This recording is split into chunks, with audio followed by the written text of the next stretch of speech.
مهما تغيرت الأرض الجغرافية، برا كانت أم بحرا، تغيرت البقاع والأفراد، لكن تبقى الأهداف والمبادئ سامية.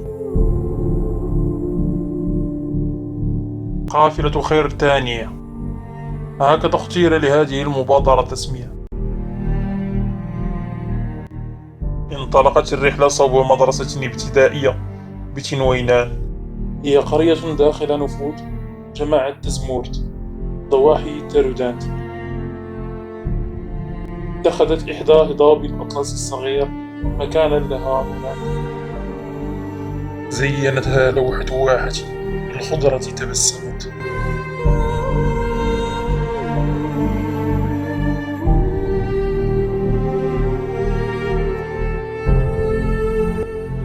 بعد ساعة على انطلاقتنا من مدينة أكادير، ها نحن نصل إلى وجهتنا، مجموعة مدارس تينوينان.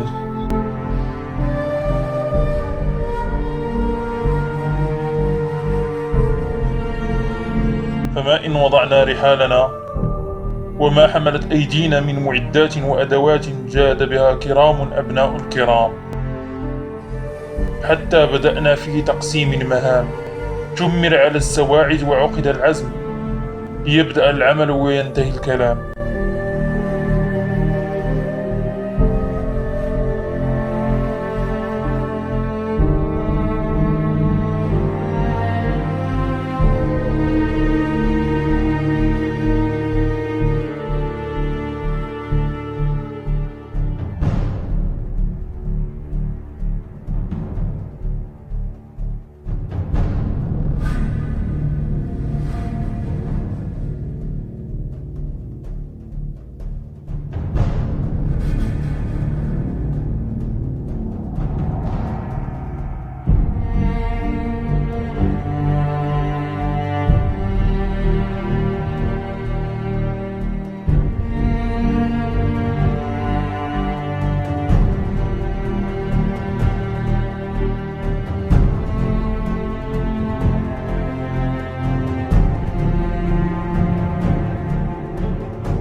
أشرقت شمس الصباح بطيف أمل وروح عمل، زادته مجموعة ملائكة أكادير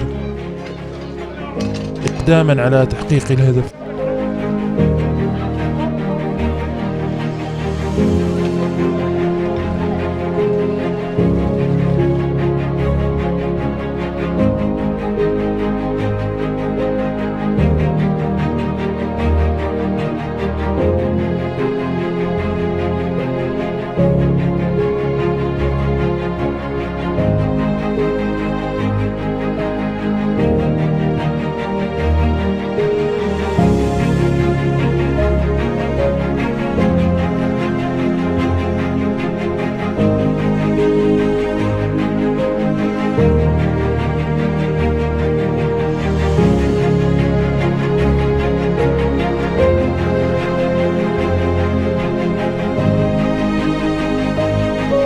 نظافة بيئة شعار وعي كان اليوم ودوما، إيصاله مسؤوليتنا.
بسمة، تكافل، إنسانية، حفاظ على البيئة، رسائل رسمناها على جدران الأمل من أجل جيل غد أفضل.